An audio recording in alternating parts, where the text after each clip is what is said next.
Joe Hughes, Equilibra Horses. There's been a lot of talk recently in the positive reinforcement world about consent training and empowering horses by giving them some way of communicating that it's okay for us to proceed with whatever behaviour we are going to continue with after they've performed that consent signal. It really does help to provide them with another level of choice within the training, and as a result it's really empowering for them.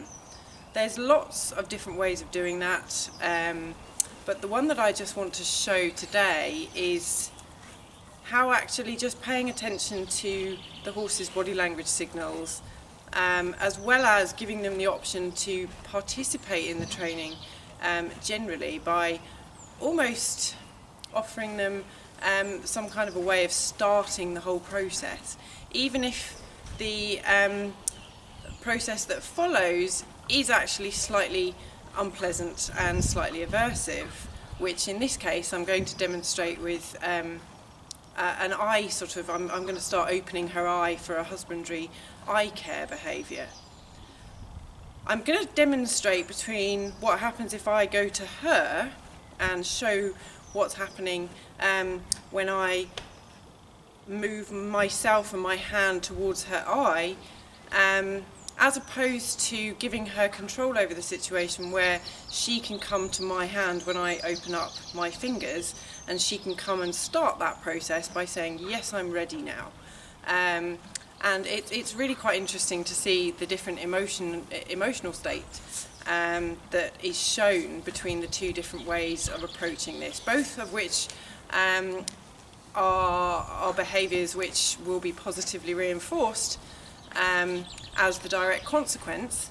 So even if I move my hand towards her and touch her eye and sort of eye target it that way, then actually she's still going to get positive reinforcement for that, but she's not in control over the situation in terms of when she can start and when she can stop. And that really is an empowering thing for the horse. So let me just show this now and demonstrate this to you. Can you come here?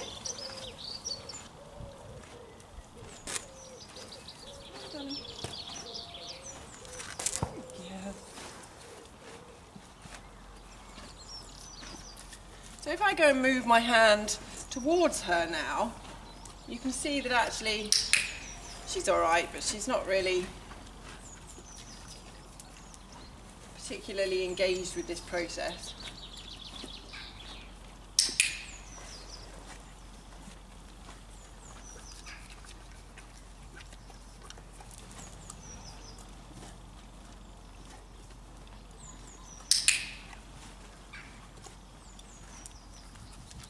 She's allowing it to happen to her, but a horse who hasn't had such a lot of training with this sort of behaviour before might show more avoidance behaviours, such as moving the head away, trying to get away from you, and all that kind of stuff in the interim.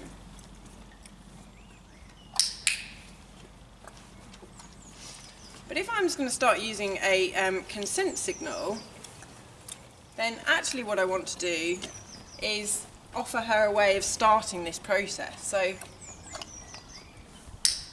I'm going to actually just teach her that she moves into my hand, and that starts me fiddling about with the eye.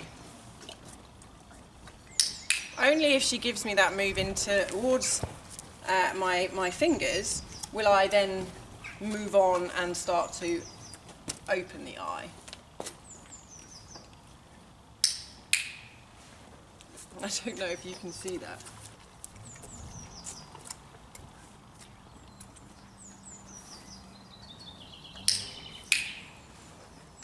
So she's in complete control over this. She can stop the process at any time, and she can start the process at any time. What I might also do here is move this behaviour on a little bit more